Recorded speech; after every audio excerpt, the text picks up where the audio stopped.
Okay, I'm very late today due to many reasons. So we discuss. You must be watching TV of Republic Day. Anyway, you can watch it little later also. We'll take just 40-45 minutes and finish it. And thereafter you can watch. Oh. ಇವತ್ತು ಮಂಗಳವಾರ ಅದರಿಂದ ವಿಶುದ್ಧ ವೇದಾಂತ ಸಾರ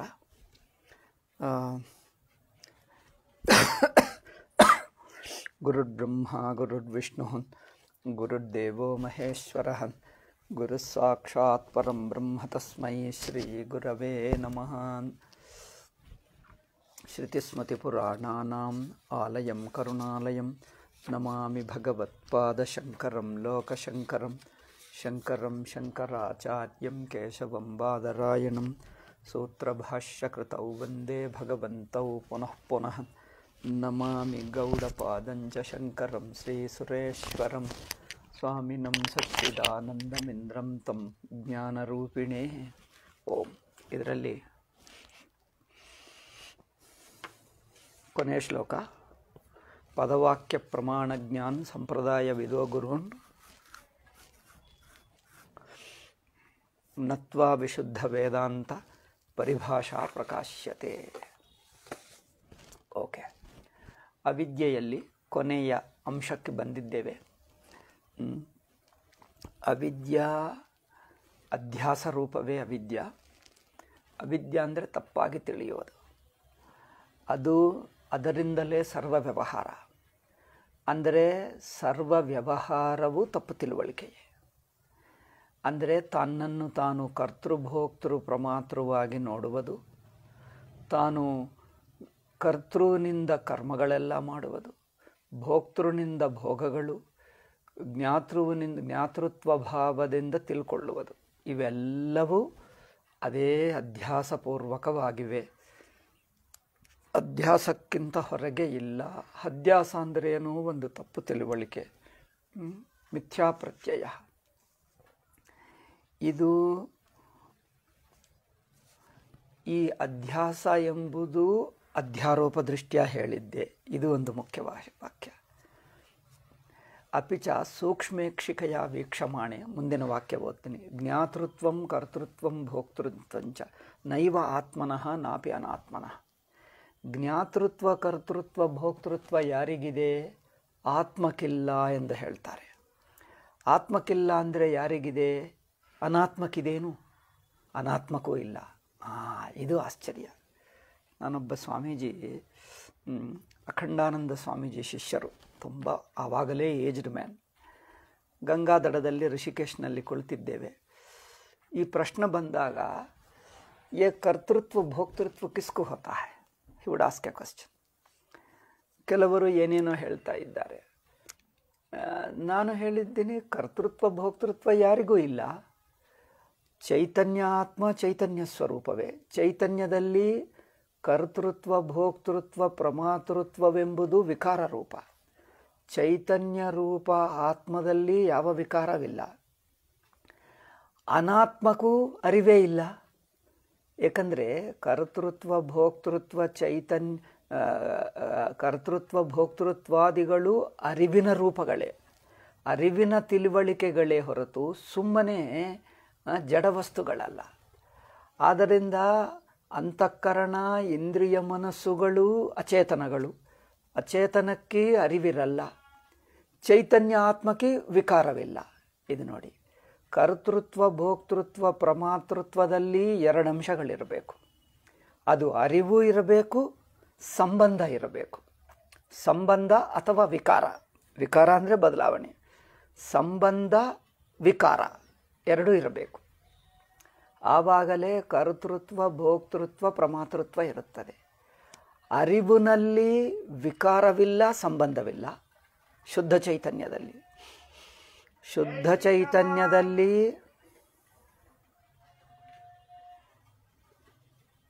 ವಿಕಾರವೂ ಇಲ್ಲ, ಸಂಬಂಧವೂ ಇಲ್ಲ.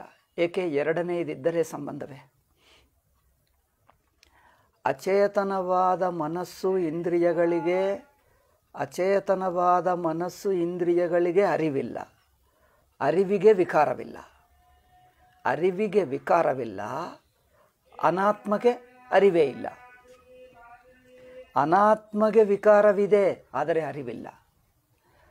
ಅರಿವಿಗೆ ಅರಿವಿದೆ, ಆದರೆ ವಿಕಾರವಿಲ್ಲ, ಸಂಬಂಧವಿಲ್ಲ. ಆದ್ದರಿಂದ ಅರಿವೂ ಇರಬೇಕು, ವಿಕಾರವೂ ಆಗಬೇಕು.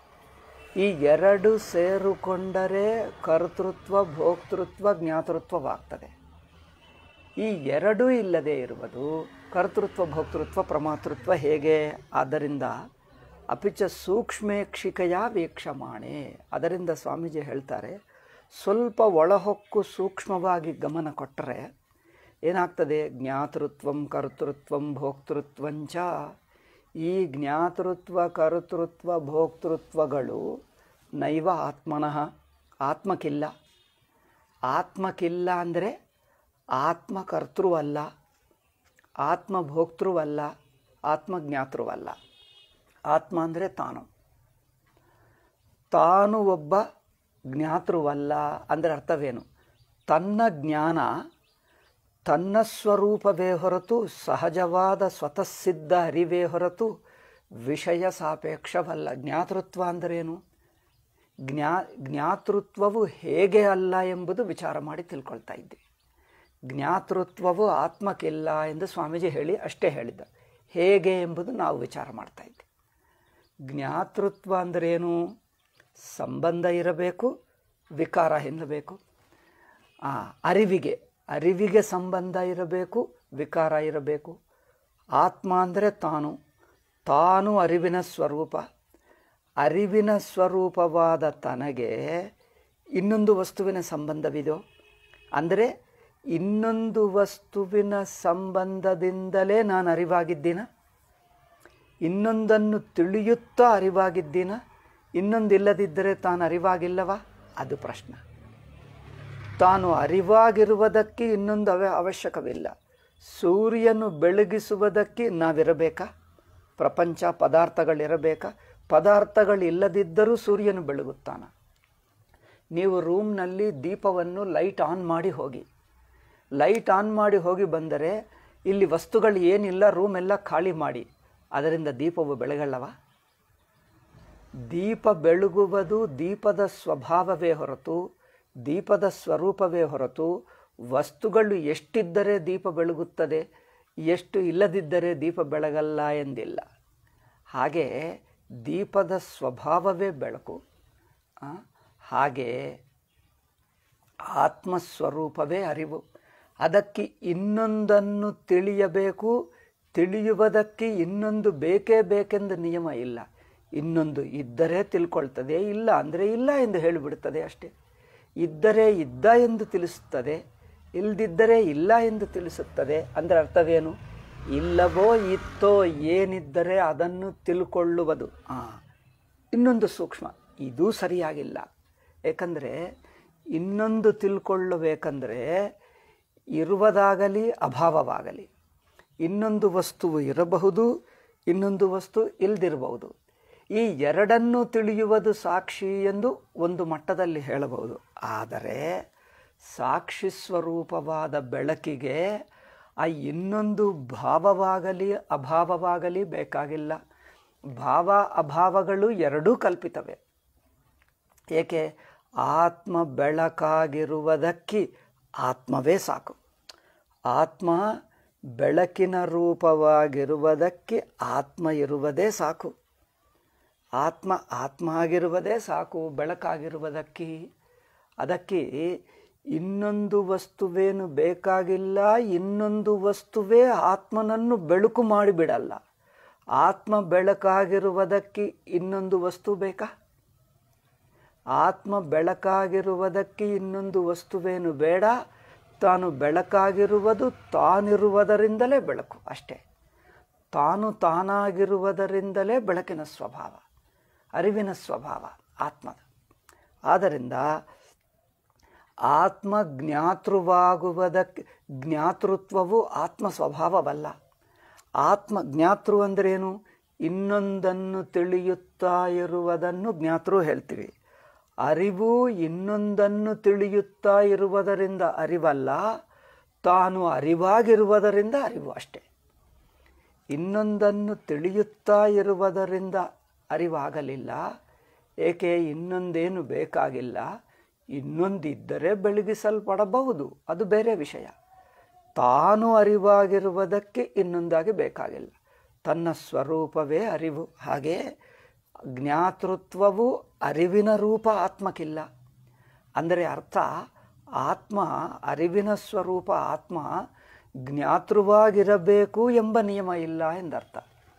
ಆತ್ಮ ಅರಿವಾಗಿರುವುದಕ್ಕೆ ಜ್ಞಾತೃವೇ ಆಗಬೇಕು ಎಂಬುದೇನಿಲ್ಲ. ಜ್ಞಾತೃ ಬಂದರೆ ಇನ್ನೊಂದನ್ನು ತಿಳಿಯುತ್ತಾ ಇರುವುದನ್ನು ಜ್ಞಾತೃ ಹೇಳಿದ್ದೀವಿ. ಆತ್ಮ ಸ್ವರೂಪವೇ ಅರಿವು, ಅದಕ್ಕೆ ಇನ್ನೊಂದನ್ನು ತಿಳಿಯುತ್ತಾ ಇರುವಂಥ ಜ್ಞಾತೃತ್ವವು ಆತ್ಮದ ಸ್ವರೂಪವಲ್ಲ. ಜ್ಞಾತೃತ್ವ ಅಂದರೆ ಇನ್ನೊಂದಿನ ಸಂಬಂಧದ ಅರಿವು. ಆತ್ಮದ ಅರಿವು ಸಂಬಂಧದ ಅರಿವಲ್ಲ, ಸಾಪೇಕ್ಷ ಅರಿವಲ್ಲ, ಯಾವ ಸಂಬಂಧವಿಲ್ಲದ ತನ್ನ ಸ್ವರೂಪವಾದ ಅರಿವು. ಆದ್ದರಿಂದ ಜ್ಞಾತೃತ್ವವಿಲ್ಲ. ಕರ್ತೃತ್ವವಿದೇನು? ಕರ್ತೃತ್ವ ಅಂದರೇನು? ಪರಿಣಾಮ ಹೊಂದುವುದೇ ಕರ್ತೃತ್ವ. ಕರ್ತೃತ್ವ ಅಂದರೆ ಚೇಂಜ್. ಒಂದು ರೂಪದಲ್ಲಿರುವವನು ಇನ್ನೊಂದಾಗುವುದು. ದೇಶ ಸಂಬಂಧ, ವಸ್ತು ಸಂಬಂಧ, ಕಾಲ ಸಂಬಂಧ. ಮೂವ್ಮೆಂಟ್ ಈಸ್ ಕರ್ಮ. ಕರ್ಮ ಅಂದರೇನು? ಚಲನ, ಅಲಗಾಡುವುದು. ಒಂದು ಸ್ಥಿತಿಯಿಂದ ಇನ್ನೊಂದು ಸ್ಥಿತಿಗೆ ಹೋಗುವುದು, ಒಂದು ದೇಶದಿಂದ ಇನ್ನೊಂದು ದೇಶಕ್ಕೆ ಹೋಗುವುದು, ಒಂದು ಕಾಲದಿಂದ ಇನ್ನೊಂದು ಕಾಲಕ್ಕೆ, ಒಂದು ರೂಪದಿಂದ ಇನ್ನೊಂದು ರೂಪಕ್ಕೆ. ಈ ಬದಲಾವಣೆ ಅಥವಾ ಪರಿವರ್ತನಕ್ಕೆ ಕರ್ಮ ಹೇಳ್ತೀವಿ. ಅರಿವಿಗೆ ಪರಿವರ್ತನೆ ಇದೇನು? ಅರಿವಿಗೆ ಅರಿವೇ. ಅರಿವು ಅರಿವಾಗಿರುವುದಕ್ಕೆ ಎಷ್ಟು ಚೇಂಜ್ ಆಗಬೇಕು? ಅರಿವು ಅರಿವಾಗಿರುವುದಕ್ಕೆ ಯಾವ ಬದಲಾವಣೆ ಆಗಬೇಕಾಗಿಲ್ಲ. ಬದಲಾವಣೆಯೇ ಅರಿವಿನಲ್ಲಿ ಕಲ್ಪಿತವೇ ಹೊರತು ಅರಿವು ತಾನು ತಾನಾಗಿ ಸ್ವತಃ ಸಿದ್ಧವಾಗಿರುವುದೇ ಅರಿವಿನ ಸ್ವಭಾವ.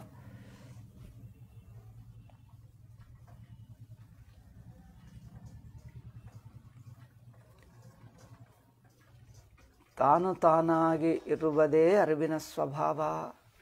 ಅದು ಸಹಜ ಸ್ಥಿತಿ, ತನ್ನ ಸಹಜ ಸ್ವರೂಪ. ಅಪ್ರಯತ್ನವಾಗಿ ಏನು ಇನ್ನೊಂದಿನ ಸಂಬಂಧ, ಇನ್ನೊಂದು ಬದಲಾವಣೆ ಬೇಕಾಗಿಲ್ಲದೆ ಇರುವುದು ಅರಿವಿನ ಸ್ವಭಾವ. ಅದರಿಂದ ಕರ್ತೃತ್ವವು ಆತ್ಮನ ಸ್ವಭಾವವಲ್ಲ. ಕರ್ತೃತ್ವದಲ್ಲಿ ಏನಿರುತ್ತದೆ? ಪರಿವರ್ತನ ಇರುತ್ತದೆ. ಪರಿವರ್ತನಕ್ಕೆ ಫಲ ಇರುತ್ತದೆ. ಫಲ ಅಂದರೇನು? ತಾನು ಚಲನ ಹೊಂದಿದ್ದರೆ, ಪರಿವರ್ತನ ಹೊಂದಿದ್ದರೆ, ಪರಿವರ್ತನಕ್ಕೆ ಫಲರೂಪವಾಗಿ ಇನ್ನೊಂದು ರೂಪವನ್ನು ತಾಳುವುದು. ಇನ್ನೊಂದು ಸ್ಥಿತಿಯನ್ನು, ಇನ್ನೊಂದು ಗುಣವನ್ನು, ಇನ್ನೊಂದು ಶಕ್ತಿಯನ್ನು, ಮತ್ತೊಂದು ತಾನು ಹಿಂದೆ ಇರುವ ಸ್ಥಿತಿ ಬಿಟ್ಟು ಇನ್ನೊಂದು ಸ್ಥಿತಿಯನ್ನು ಹೊಂದುವುದು. ಇನ್ನೊಂದು ರೂಪ, ತಾನು ಹಿಂದಿನ ರೂಪ ಬಿಟ್ಟು ಇನ್ನೊಂದು ರೂಪ, ಹಿಂದಿನ ಗುಣ ಬಿಟ್ಟು ಇನ್ನೊಂದು ಗುಣ. ಹೆಚ್ಚಿನ ಗುಣವಾದರೂ ಪಡ್ಕೊಳ್ಳಬಹುದು, ಹಿಂದಿನ ಗುಣವಾದರೂ ಕಲ್ಕೊಳ್ಳಬಹುದು. ಹೀಗೆ ಯಾವುದೇ ರೂಪವಾದ ಪರಿವರ್ತನಕ್ಕೆ ಕರ್ಮ ಹೇಳ್ತೀವಿ. ಕರ್ಮದ ಫಲವೇನು? ಪರಿವರ್ತನ ಆಗಿಬಿಡುವುದನ್ನು ಕರ್ಮದ ಫಲ. ಆತ್ಮಕ್ಕೆ ಕರ್ತೃತ್ವವು ಕರ್ತೃತ್ವದಿಂದ ಇನ್ನೊಂದು ರೂಪವಾಗಿ ಬದಲಾಯಿಸುವುದು ಇರುತ್ತದೇನು? ಆತ್ಮ ಸ್ವಭಾವವೇ ಅರಿವು. ಸುಷುಪ್ತಿಯಲ್ಲಿ ಹೇಗಿದ್ದಾನೋ ಸುಷುಪ್ತಿ ಎಲ್ಲಿ ಹೇಳುವಕ್ಕಿಂತ ತಾನೇ ಸುಷುಪ್ತಿ. ತಾನು ಸುಷುಪ್ತಿಯಲ್ಲಿ ತಾನು ಹೇಗಿದ್ದಾನೋ ಅದು ತನ್ನ ನಿಜ ಸ್ವರೂಪ. ತನಗೆ ಯಾವ ಕರ್ಮ ಇಲ್ಲ, ಯಾವ ಪರಿವರ್ತನೆ ಇಲ್ಲ, ಇನ್ನೊಂದಾಗುವುದೂ ಇಲ್ಲ. ಸಹಜ ಸಿದ್ಧ ಅಪ್ರಯತ್ನವಾಗಿ ತಾನು ತಾನಾಗಿ ಇರುವುದೇ ಆತ್ಮ. ಆತ್ಮ ತಾನು ತಾನಾಗಿ ಅಪ್ರಯತ್ನವಾಗಿರುವುದೇ ಅಷ್ಟೇ. ಆದ್ದರಿಂದ ಆತ್ಮಕ್ಕೂ ಕರ್ತೃತ್ವವೂ ಇಲ್ಲ. ಆತ್ಮಕ್ಕೂ ಭೋಕ್ತೃತ್ವವಿದೇನು? ಭೋಕ್ತೃತ್ವವೂ ಇಲ್ಲ. ಭೋಕ್ತೃತ್ವ ಅಂದ್ರೇನು? ಒಂದು ಅನುಭವಕ್ಕೆ ಒಳಗಾಗುವುದು. ಸುಖವಾಗಲಿ ದುಃಖವಾಗಲಿ ಮಾನಾಪಮಾನಗಳು ಅನುಭವಗಳೇ. ಒಂದು ವಸ್ತುವಿನ ಸಂಬಂಧದಿಂದ ಇನ್ನೊಂದು ವಸ್ತುವನ್ನು ಅನುಭವಿಸುವುದಾಗಲಿ ತಿಳಿಯುವುದಾಗಲಿ, ಇನ್ನೊಂದು ವಸ್ತು ತಿಳಿಯಬಹುದು, ಇನ್ನೊಂದು ವಸ್ತು ಅನುಭವಿಸಬಹುದು. ಅಂದರೆ ಇನ್ನೊಂದು ವಸ್ತುವಿನ ಪ್ರಭಾವಕ್ಕೆ ಒಳಗಾಗಿ ಒಂದು ಬಗೆಯಾದ ಅನುಭವವನ್ನು ಪಡ್ಕೊಳ್ಳುವುದು, ಅದು ಭೋಕ್ತೃತ್ವ ಹೇಳ್ತೀವಿ. ಅಂದರೆ ಸಂಬಂಧದಿಂದ ಹುಟ್ಟಿರುವ ಅನುಭವಕ್ಕೆ ಭೋಕ್ತೃತ್ವ ಹೇಳ್ತೀವಿ.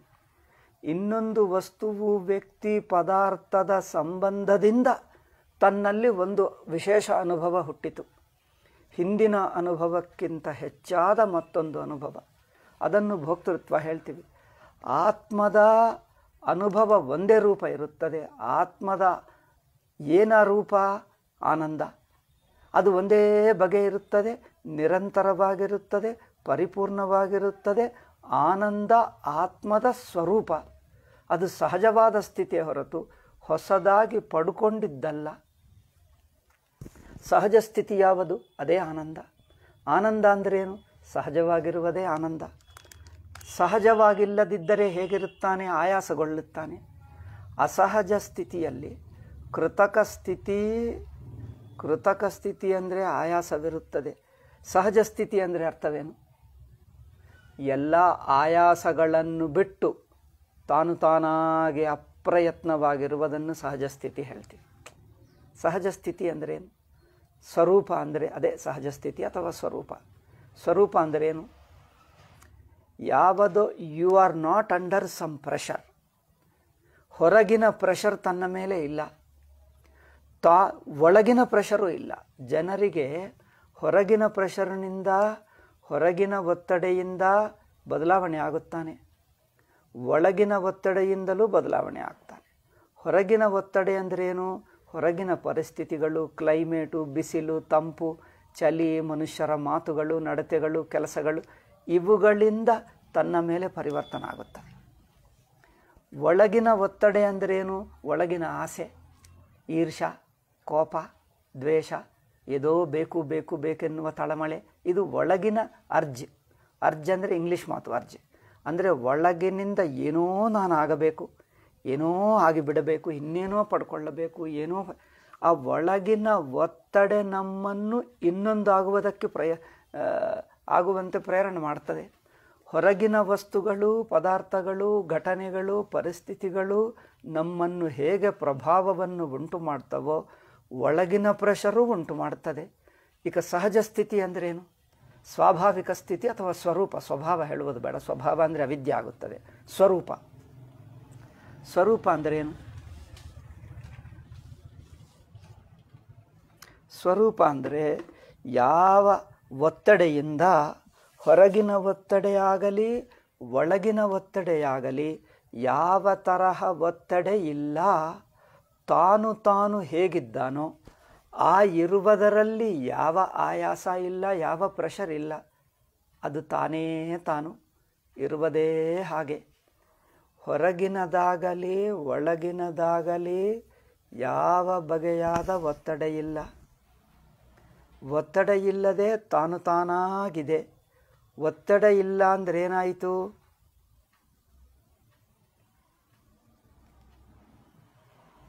ಆಯಾಸವಿಲ್ಲ ಎಂದಾಯಿತು. ಆಯಾಸವಿಲ್ಲ ಅಂದರೆ ಸ್ವಾಭಾವಿಕ ನ್ಯಾಚುರಲ್ ಸ್ಟೇಟ್ನಲ್ಲಿದ್ದಾನೆ. ಆ ನ್ಯಾಚುರಲ್ ಸ್ಟೇಟೇ ಆನಂದ. ಆನಂದ ಅಂದ್ರೇನು? ಆನಂದ ಅಂದರೆ ಜನರಿಗೆ ಅರ್ಥವಾಗಲ್ಲ. ಜನರಂದರೆ ಕೆಲವರಿಗೆ. ಆನಂದ ಅಂದರೆ ನಾವಿರುವಕ್ಕಿಂತ ಹೊಸ ಅನುಭವವನ್ನು ಪಡ್ಕೊಳ್ಳುವುದನ್ನು ಆನಂದ ಎಂದು ಹೇಳ್ತೀವಿ. ನಾವಿರುವ ಸ್ಥಿತಿಗಿಂತ ಇನ್ನೊಂದು ಹೆಚ್ಚಿನ ಸ್ಥಿತಿಯನ್ನು ಪಡ್ಕೊಂಡರೆ ಆನಂದ ಅಂದ್ಕೊಳ್ತಾ ಇದ್ದ. ಅಲ್ಲ, ಇನ್ನೊಂದು ತಾನಲ್ಲದ ತಾನಿರುವ ಸ್ಥಿತಿಯನ್ನು ಬಿಟ್ಟು ಇನ್ನೊಂದು ಪಡ್ಕೊಳ್ಳುವುದು ಆನಂದವಲ್ಲ, ಅದು ಕೃತಕ ಸ್ಥಿತಿ ಆಗುತ್ತದೆ. ಕೃತಕವು ಎಂದಿಗೂ ಆನಂದವಾಗಲ್ಲ. ಏಕೆ? ಕೃತಕ ಸ್ಥಿತಿ ಈಸ್ ಡ್ಯೂ ಟು ಪ್ರೆಷರ್. ಹೊರಗಿನದೋ ಒಳಗಿನದೋ ಒತ್ತಡೆಯಿಂದ ತನ್ನನ್ನು ಬದಲಾಯಿಸಿ ಬಿಟ್ಟರೆ ಅದು ಪ್ರೆಷರೈಸ್ಡ್ ಸ್ಟೇಟ್ ಆಗುತ್ತದೆ. A state brought into you out of pressure. ಒತ್ತಡೆಯಿಂದ ಇನ್ನೊಂದು ಬದಲಾಯಿಸಿ ಮಾಡಿಟ್ಟರು. ಅದು ಶಾಶ್ವತವಾಗಿರಲ್ಲ, ಸಹಜವೂ ಅಲ್ಲ. ಸಹಜವೂ ಅಲ್ಲ, ಶಾಶ್ವತ ಅಲ್ಲ. ನೆನಪಿಟ್ಕೊಂಡು, ಒತ್ತಡೆಯಿಂದ ಕರ್ಮ ಒತ್ತಡನೇ, ಇನ್ನೇನು ಕರ್ಮದ ಫಲ ಒತ್ತಡದಿಂದ ಆಗಿರುವ ಬದಲಾವಣೆ. ಕರ್ಮ ಅಂದ್ರೇನು? ಹೊರಗಿನದಾಗಲಿ ಒಳಗಿನದಾಗಲಿ ಒತ್ತಡೆ ಮಾಡಿ ನಮ್ಮನ್ನು ಏನೋ ಇನ್ನೊಂದು ಮಾಡಿಬಿಡುವುದು. ಭೋಕ್ತ ಅಂದ್ರೇನು? ಆ ಹೊಸದಾಗಿ ಪಡ್ಕೊಂಡಿರುವ ಸ್ಥಿತಿ. ಇದರಲ್ಲಿ ಒತ್ತಡ ಇದೆ, ಕೃತಕತ ಇದೆ, ಸಹಜ ಸ್ಥಿತಿ ಅಲ್ಲ. ಇದು ಶಾಶ್ವತವೂ ಅಲ್ಲ, ಸ್ವರೂಪವೂ ಅಲ್ಲ. ಸ್ವರೂಪದಲ್ಲಿ ಬದಲಾವಣೆ ಬೇಕಾಗಿಲ್ಲ. ಹೊರಗಿನ ಒಳಗಿನ ವಸ್ತುಗಳ ಒತ್ತಡಕ್ಕೆ ಒಳಗಾಗಲ್ಲ. ಹೊರಗಿನದು ಏನೇ ಇರಬಹುದು. ಒಳಗಿನ ಅಂದರೆ ಮನಸ್ಸು, ಹೊರಗಿನ ಅಂದರೆ ಹೊರಗಿನ ಪದಾರ್ಥಗಳು. ಮನಸ್ಸು ಯಾವ ಸ್ಥಿತಿಯಲ್ಲೇ ಇರಬಹುದು, ಪ್ರಪಂಚ ಯಾವ ಸ್ಥಿತಿಯಲ್ಲೇ ಇರಬಹುದು. ತನ್ನ ಸ್ವರೂಪಕ್ಕೆ ಯಾವ ಧಕ್ಕೆ ಇಲ್ಲ, ಯಾವ ಭೇದವಿಲ್ಲ. ತನ್ನ ಸ್ವರೂಪವು ಹೊರಗಿನ ಪರಿಸ್ಥಿತಿಗಳಿಂದ ಬದಲಾವಣೆ ಆಗಲ್ಲ. ಹೊರಗಿನ ಪರಿಸ್ಥಿತಿಗೆ ಅನುಗುಣವಾಗಿ ಬದಲಾವಣೆ ಆಗಲ್ಲ. ಹೊರಗಿನ ಪರಿಸ್ಥಿತಿ ತನ್ನನ್ನು ಏನು ಪ್ರಭಾವ ಮಾಡದೆ ಸುಮ್ಮನೆ ಹೊರಗೆ ಇರುತ್ತದೆ ಅಷ್ಟೆ. ಹೇಗೆ ಕನ್ನಡಿಯಲ್ಲಿ ಪ್ರತಿಬಿಂಬ ತೋರಿದರೆ ಆ ಪ್ರತಿಬಿಂಬ ಬಂದು ಕನ್ನಡಿಗೆ ಏನಾದರೂ ಬಣ್ಣ ಅಂಟಿಸ್ತದೆ, ಅಥವಾ ಪ್ರತಿಬಿಂಬ ಕನ್ನಡಿ ಉಪರಿತಲವನ್ನು, ಸರ್ಫೇಸನ್ನು ನಾಶ ಮಾಡ್ತದ, ಒಡೆದು ಹಾಕ್ತದ, ಏನಾದರೂ ಗಮ್ ಹಾಗೆ ಅಂಟಿಸ್ತದ? ಪ್ರತಿಬಿಂಬ ಸ್ವಲ್ಪ ಹೊತ್ತು ಕನ್ನಡಿಯಲ್ಲಿ ತೋರಿದ್ದರೆ ತೋರುವ ಪ್ರತಿಬಿಂಬ ಕನ್ನಡಿಯನ್ನು ಏನಾದರೂ ಬದಲಾಯಿಸ್ತದೆ? ಏನಿಲ್ಲ. ಆದ್ದರಿಂದ ಅದು ಸ್ವರೂಪ ಸ್ಥಿತಿ. ಹೊರಗಿನ ಒತ್ತಡೆಯಿಂದ ಪಡ್ಕೊಂಡಿರುವ ಸ್ಥಿತಿಯಲ್ಲ, ತಾನಿರುವುದೇ ಹಾಗೆ. ಅದರಿಂದ ಅದು ಅಪ್ರಯತ್ನ ಸ್ವರೂಪ. ಸ್ವರೂಪ ಅಂದರೆ ಸ್ವಾಭಾವಿಕ, ತಾನಾಗಿದೆ, ಹೊಸದಾಗಿ ಪಡ್ಕೊಂಡಿದ್ದಲ್ಲ, ಮತ್ತು ಅದು ನಮ್ಮಿಂದ ಜಾರಿ ಹೋಗಲ್ಲ. ಜಾರಿ ಹೋಗುವುದಲ್ಲ, ಹೊಸದನ್ನು ಪಡಬೇಕಾಗಿಲ್ಲ. ಏಕೆ? ತಾನೇ ತಾನು ಸ್ವತಃಸಿದ್ಧವಾಗಿದ್ದಾನೆ. ಇದನ್ನು ಈ ಸ್ವಾಭಾವಿಕ ಸ್ಥಿತಿಯಲ್ಲಿ ಇರುವಾಗ ಹೇಗಿರುತ್ತೀವಿ? ಏನೂ ಆಯಾಸವಿಲ್ಲ. Natural state, natural condition is a state with no pressure whatsoever. ಯಾವ ಒತ್ತಡೆ, ಯಾವ ಪ್ರೆಷರ್ ಇಲ್ಲದೆ ಇರುವ ಸ್ಥಿತಿಯನ್ನು ಸಹಜ ಸ್ಥಿತಿ ಹೇಳ್ತೀವಿ.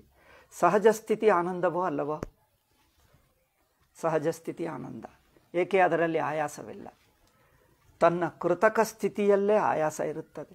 ಸಹಜ ಸ್ಥಿತಿ ಆಯಾಸವಿಲ್ಲ, ಕಲ್ಕೊಳ್ಳುವುದು ಅಲ್ಲ. ಅಂದರೆ ಹೊರಗಿನಿಂದ ಬಂದಿದ್ದಲ್ಲ, ತಾನಿರುವುದೇ ಹಾಗೆ. ಆದ್ದರಿಂದ ಸಹಜ ಸ್ವರೂಪ ಅಪ್ರಯತ್ನವಾಗಿರುತ್ತದೆ. ಅಂದರೆ ವೇದಾಂತ ಜ್ಞಾನದಲ್ಲಿ ಇರುವ ಸ್ಥಿತಿಯನ್ನು ತಿಳ್ಕೊಳ್ತೀವಿ ಹೊರತು ಹೊಸದೇನು ಮಾಡಲ್ಲ. ಅಂದರೆ ಅಂತಃಕರಣ, ಇಂದ್ರಿಯಗಳು ಒತ್ತಡೆ ಮಾಡ್ತವೆ, ಬದಲಾವಣೆ ಮಾಡ್ತವೆ. ಈ ಅಂತಃಕರಣ ಆತ್ಮಕ್ಕೆ ಅಂಟಲ್ಲ. ಆತ್ಮ ಅರಿವಿನ ಸ್ವರೂಪ. ಸುಷುಪ್ತಿಯಲ್ಲಿ ಹೇಗಿದ್ದೀನೋ ಆ ಅರಿವು ತಾನು. ಆ ಅರಿವಿಗೆ ವಿಷಯವ ಸಂಪರ್ಕವಿಲ್ಲ. ವಿಷಯವು ಆ ಅರಿವನ್ನು ಒತ್ತಡೆಯನ್ನು ಮಾಡಲ್ಲ. ಆದ್ದರಿಂದ ಅರಿವು ನಿತ್ಯ ಶುದ್ಧ ನಿರ್ವಿಕಾರವಾಗೇ ಇರುತ್ತದೆ. ಅದರಿಂದ ಎರಡನೇದು ಇದೋ ಇಲ್ಲವೋ ಅದಕ್ಕೆ ಗೊತ್ತಿಲ್ಲ. ಅಂದರೆ ಅಷ್ಟು ತಾನು ಪರಿಪೂರ್ಣವಾಗಿದ್ದಾನೆ ಎಂದರ್ಥ. ಆದ್ದರಿಂದ ಆತ್ಮಗೆ ಭೋಕ್ತೃತ್ವವೂ ಇಲ್ಲ. ಭೋಕ್ತೃತ್ವ ಅಂದ್ರೇನು? ಒಂದು ಸುಖಾನುಭವ, ಅಂತಃಕರಣದ ವೃತ್ತಿರೂಪ ಸುಖಾನುಭವ. ಅಂತಃಕರಣ ವೃತ್ತಿ ಪುಣ್ಯದಿಂದ ಆಗಬಹುದು, ಪಾಪದಿಂದ ಆಗಬಹುದು, ಹೊರಗಿನ ಪರಿಸ್ಥಿತಿಗಳಿಂದ ಆಗಬಹುದು, ಒಳಗಿನ ಮಾನಸಿಕ ಸಂಸ್ಕಾರಗಳಿಂದ ಆಗಬಹುದು. ಮನಸ್ಸು ಒಂದು ಸ್ಥಿತಿಯನ್ನು ಪಡ್ಕೊಳ್ಳುವುದು, ಬದಲಾವಣೆ ಆಗುವುದನ್ನು ಏನು ಹೇಳ್ತೀವಿ? ಭೋಕ್ತೃತ್ವ ಹೇಳ್ತೀವಿ. ಆದರೆ ಆತ್ಮ ತನ್ನ ಸಹಜ ಸ್ವರೂಪದಲ್ಲಿ ಯಾವುದು ಹೊಸದಾಗಲ್ಲ, ಆಗಬೇಕಾಗಿಲ್ಲ. ಎಲ್ಲವೂ ತಾನು ಸಹಜವಾಗಿ ತಾನಾಗಿದ್ದಾನೆ. ಯಾವ ಪ್ರಯತ್ನವಿಲ್ಲದೆ ತಾನೇ ಇದೆ. ಹಾಗೆ ನಮ್ಮ ಆತ್ಮ ತಾನಿದೆ. ಇಂದ್ರಿಯಗಳು ಏನೇ ಇರಬಹುದು, ದೇಹವು ಏನೇ ಇರಬಹುದು. ಅಂದರೆ ದೇಹರೂಪಕ ಕೆಲವು ಕೆಲಸಗಳು ಮಾಡ್ತೀವಿ, ಕೆಲವು ಮಾಡಲ್ಲ, ಕೆಲವು ತಿಳ್ಕೊಳ್ತೀವಿ, ಕೆಲವು ತಿಳಿಯಲ್ಲ, ಕೆಲವು ಅನುಭವಿಸ್ತೀವಿ, ಇದೆಲ್ಲ ಅಂತಃಕರಣ ವೃತ್ತಿ ಅಲ್ಲವೇ? ಈ ಅಂತಃಕರಣ ವೃತ್ತಿಗಳು ಆತ್ಮಕ್ಕೇನು ಸಂಬಂಧವಿಲ್ಲ. ಅಂತಃಕರಣ ಹೊರಗಿನ ಪದಾರ್ಥಗಳು ಒಳಗಿನ ಸಂಸ್ಕಾರಕ್ಕೆ ಪ್ರಭಾವಿತವಾಗುತ್ತದೆ. ಹೊರಗಿನ ವಸ್ತುಗಳಿಂದ ಅಂತಃಕರಣ ಪ್ರಭಾವಿತವಾಗುತ್ತದೆ. ಏಕೆ? ಅಂತಃಕರಣ ಇಂದ್ರಿಯಗಳಿಗೆ ಕನೆಕ್ಟ್ ಆಗಿದೆ, ದೇಹಕ್ಕೆ ಕನೆಕ್ಟ್ ಆಗಿದೆ, ದೇಹ ಇಂದ್ರಿಯಗಳ ಅಭಿಮಾನವಾಗಿದೆ. ಅಂತಃಕರಣ ದೇಹೇಂದ್ರಿಯಗಳ ಮೂಲಕ ಹೊರಗಿನ ಪದಾರ್ಥಗಳು ತನ್ನ ಮೇಲೆ ಅಂಟುಕೊಂಡಾಗೆ ಮಾಡ್ತದೆ. ಅಂದರೆ ಅದರಿಂದ ಎಫೆಕ್ಟ್ ಆಗುತ್ತದೆ. ಈಗ ಒಳಗಿನದಿಂದ ಎಫೆಕ್ಟ್ ಆಗುವುದು ಅಂದರೆ ಪುಣ್ಯಪಾಪಗಳು, ಸಂಸ್ಕಾರಗಳು, ಆಸೆಗಳು. ಸಂಸ್ಕಾರಗಳು, ಆಸೆಗಳು, ಪುಣ್ಯಪಾಪಗಳು ಇವುಗಳು ಮನಸ್ಸನ್ನು ಇನ್ನೊಂದು ವಿಷಯಕ್ಕೆ ಒಳಗಾಗುವ ಹಾಗೆ ಮಾಡ್ತವೆ.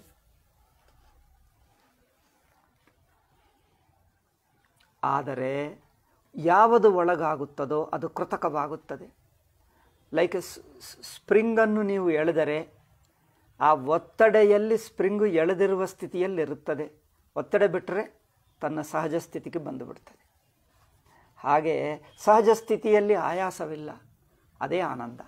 ಇಲ್ಲಿ ನೋಡಿ, ಆಯಾಸ ಎಲ್ಲಿರುತ್ತದೋ ಆಯಾಸ ಬಿಟ್ಟಿರುವುದೇ ಆನಂದ. ಆಯಾಸ ಎಲ್ಲಿರುತ್ತದೆ? ಕೃತಕದಲ್ಲಿ ಆಯಾಸ ಇರುತ್ತದೆ, ಸಹಜದಲ್ಲಿ ಆಯಾಸ ಇರಲ್ಲ. ಅದು ನೋಡಿ, ಸಹಜ ಸ್ಥಿತಿಯಲ್ಲಿ ಆಯಾಸವಿಲ್ಲ. ಕೃತಕ is due to external pressure or internal some pressure. It is forcibly moulding you into another state. ಇದು ಬಲವಂತವಾಗಿ ನಿನ್ನನ್ನು ಇನ್ನೊಂದು ಸ್ಥಿತಿಗೆ ತಂದು ಬಿಡ್ತಾ ಇದೆ, ಅದು ಕೃತಕ. ಪ್ರಯತ್ನದಿಂದ ಬಂದಿರುವ ಹೊಸ ಸ್ಥಿತಿಯೂ ಕೃತಕವೇ. ಏಕೆ? ಅದು ಸ್ವಾಭಾವಿಕ ಅಲ್ಲ, ಹೊಸದಾಗಿ ಪುಣ್ಯದಿಂದಲೋ ಪಾಪದಿಂದಲೋ ಪಡ್ಕೊಂಡಿರುವ ಸ್ಥಿತಿ. ಆದರೆ ಆತ್ಮಗೆ ಇದೇನಿಲ್ಲ, ಹೊಸದಾಗಿ ಪಡೆಯಬೇಕಾಗಿಲ್ಲ, ಆಯಾಸವಿಲ್ಲ. ಇಂಥ ಅನಾಯಾಸವಾದ ಆತ್ಮವೇ ಆನಂದವಾಗಿರುತ್ತೆ. ನೀವೆಲ್ಲೇ ನೋಡಿ, ವಾಟ್ ಈಸ್ ಆನಂದ? ನೀವು ಆನಂದ ಗಮನಿಸಿ. ಆನಂದದ ಸ್ವರೂಪವೇನು? ಆನಂದದ ಸ್ವರೂಪವೇನು ಗಮನಿ. ನೀವು ಆನಂದದಲ್ಲಿರುವಾಗ ಮನಸ್ಸು ಹೇಗಿರುತ್ತದೆ? ಮನಸ್ಸು ಡಾನ್ಸ್ ಮಾಡ್ತದೆ ಅಂದರೆ ಅದು ಕೃತಕವಾಯಿತು, ಅದು ರಜೋಗುಣ, ರಾಜಸ ಆನಂದ. ರಾಜಸ ಆನಂದ ಮನಸ್ಸಿನ ಮೂಲಕ ಆಗುತ್ತದೆ. ಹೊರಗಿನ ವಸ್ತುಗಳ ಸಂಬಂಧದಿಂದ ಹುಟ್ಟಿರುವ ಆನಂದ ರಾಜಸ ಆನಂದ. ಸಾತ್ವಿಕಾನಂದ ಅಥವಾ ಆತ್ಮಾನಂದನೇ ಹೇಳೋಣ, ಸ್ವಲ್ಪ ವ್ಯತ್ಯಾಸ ಇದೆ. ಸಾತ್ವಿಕಾನಂದಕ್ಕೆ ಆತ್ಮಾನಂದಕ್ಕೆ ಒಂಚೂರು ವ್ಯತ್ಯಾಸ. ಸ್ವಾಭಾವಿಕಾನಂದ ಅಂತಃಕರಣದಿಂದ ಶುದ್ಧಾಂತಃಕರಣದಲ್ಲಿರುತ್ತದೆ, ಸಾತ್ವಿಕಾನಂದ ಶುದ್ಧಾಂತಃಕರಣದಲ್ಲಿ. ಆದರೆ ಆತ್ಮಾನಂದಕ್ಕೆ ಶುದ್ಧವಾಗಲಿ ಅಶುದ್ಧವಾಗಲಿ ಅಂತಃಕರಣವೇ ಬೇಡ. ಅಂತಃಕರಣ ಇಲ್ದಿದ್ದರೂ ತಾನಾಗಿ ಸಹಜ ಸ್ಥಿತಿ ಇರುವುದೇ ಆನಂದ. ಸಹಜ ಸ್ಥಿತಿಗೆ ಆನಂದ ಹೇಳ್ತೀವಿ. ಆನಂದ ಅಂದ್ರೇನು? ಅಪ್ರಯತ್ನ ಅನಾಯಾಸ ಸ್ಥಿತಿ. ಅಪ್ರಯತ್ನ ಅನಾಯಾಸ, ಯಾವ ಆಯಾಸವಿಲ್ಲ, ಯಾವ ಪ್ರೆಷರ್ ಇಲ್ಲ, ತಾನೇ ತಾನು ಸಹಜವಾಗಿದ್ದಾನೆ ಅಷ್ಟೇ, ಏನು ಪ್ರಯತ್ನವಿಲ್ಲ. ಈ ಸಹಜ ಸ್ಥಿತಿಯನ್ನೇ, ಇದು ಸಹಜ ಎಂಬುದು ಸ್ಥಿತಿ ಅಲ್ಲ, ಅದನ್ನು ಮತ್ತೊಂದು. ಸಹಜತಾ ಸ್ವಾಭಾವಿಕತೆ ಎಂಬುದು ಸ್ಥಿತಿ ಅಲ್ಲ. ಸ್ಥಿತಿ ಅಂದರೆ ಒಂದಾನೊಂದು ಪ್ರಯತ್ನದಿಂದ ಪಡ್ಕೊಂಡಿದ್ದೇ ಆಗುತ್ತದೆ. ಇದು ಯಾವ ಪ್ರಯತ್ನದಿಂದ ಬಂದಿದ್ದಲ್ಲ, ತಾನಿರುವುದೇ ಹಾಗೇ ಇದ್ದಾನೆ, ತಾನೇ ಇದ್ದಾನೆ. ಅದು ಹಾಗೆ ಇರುವುದೇ ಅವರ ಸ್ವಭಾವ. ಅದು ಬಿಟ್ಟು ಇನ್ನೊಂದಾಗಲ್ಲ, ಆಗಬೇಕಾಗಿಲ್ಲ. ಅದೇ ಅದು ತಾನೇ ತಾನು ಇರುವುದೇ ಹಾಗೆ. ಅದಿರುವುದೇ ಅರಿವಿನ ಸ್ವರೂಪ, ಇರುವುದೇ ಆನಂದ ಸ್ವರೂಪ. ಆದ್ದರಿಂದ ಸಹಜ ಸ್ಥಿತಿಯಲ್ಲಿ ಅನಾಯಾಸ ಇದೆ. ಅನಾಯಾಸವೇ ಆನಂದ, ಅನಾಯಾಸವೇ ಆನಂದ. ನ್ಯಾಚುರಲ್ ಸ್ಟೇಟ್ ಇದು ಆನಂದವಾಗಿರುತ್ತದೆ, ಏನು ಮಾಡಬೇಕಾಗಿದೆ. ಅಜ್ಞಾನಿಗಳು ಏನೇನೋ ಮಾಡಿಕೊಂಡು ಬಿಟ್ಟರು, ಅಂದರೆ ಅಧ್ಯಾಸ ಮಾಡಿಟ್ಕೊಂಡ್ರು. ಆ ಅಧ್ಯಾಸ ಕರೆಕ್ಷನ್ ಆಗಿಬಿಟ್ರೆ ಪ್ರಪಂಚದಲ್ಲಿ ತನಗಿಂತ ಬೇರೆ ಯಾರಿಲ್ಲ, ಒಳ್ಳೆಯದಿಲ್ಲ ಕೆಟ್ಟದಿಲ್ಲ, ಧರ್ಮ ಇಲ್ಲ ಅಧರ್ಮ ಇಲ್ಲ, ನನ್ನವರು ಇಲ್ಲ ಹೊರಗಿನವರು ಇಲ್ಲ, ಎಲ್ಲರೂ ಒಂದೇ ಆಗಿಬಿಡ್ತದೆ. ಅದು ಮುಖ್ಯ. ಆದ್ದರಿಂದ ಆತ್ಮಗೆ ಭೋಕ್ತೃತ್ವವಿಲ್ಲ. ಅಂದರೆ ಭೋಕ್ತೃತ್ವವಿದ್ದರೆ ಅನುಭವ ಇರುತ್ತದೆ, ಅದು ಪಡ್ಕೊಂಡಿರುವ ಅನುಭವ, ಸ್ವಾಭಾವಿಕ ಅಲ್ಲ. ತಾನೇ ತಾನಾಗಿರುವ ಅನುಭವವಲ್ಲ, ತಾನು ಇನ್ನೊಂದು ವಸ್ತುವಿನಿಂದ ಇಂದ್ರಿಯದಲ್ಲಿ ಮನಸ್ಸಿನಲ್ಲಿ ಏನೋ ಬದಲಾವಣೆ ಮಾಡಿದಾಗ ತಾನು ಹೊಸದಾಗಿ ಪಡ್ಕೊಂಡಿದ್ದು. ನನಗೆ ಬಂದು ಬಿಟ್ಟಿತು, ಪಡ್ಕೊಂಡಿತು ಅನಿಸುತ್ತದೆ, ಪಡ್ಕೊಂಡೇ ಅನಿಸುತ್ತದೆ. ಈ ಹೊಸದಾಗಿ ಪಡ್ಕೊಂಡಿರುವುದು ಕೃತಕ ಅನುಭವ. ಕೃತಕ ಅನುಭವದಲ್ಲಿ ಸುಖ ಇರಬಹುದು, ದುಃಖ ಇರಬಹುದು. ಕೃತ ಅಂದರೆ ಆ ಹೊಸದಾಗಿ ಪಡ್ಕೊಂಡಿರುವ ಅನುಭವ ತನ್ನ ಆತ್ಮಕ್ಕೆ ಹತ್ತಿರವಾಗಿದ್ದರೆ ಅದು ಆನಂದ ಅನಿಸುತ್ತದೆ, ಆತ್ಮಕ್ಕೆ ದೂರವಾಗಿದ್ದರೆ ದುಃಖ ಅನಿಸುತ್ತೆ. ಅಷ್ಟೇ. ದುಃಖ ಸುಖ ಎನ್ನುವುದು ಎರಡು ಬೇರೆ ವಸ್ತುಗಳಲ್ಲ, ಆ ಒಂದೇ ತೋರುವ ಬಗೆ ಅಷ್ಟೇ.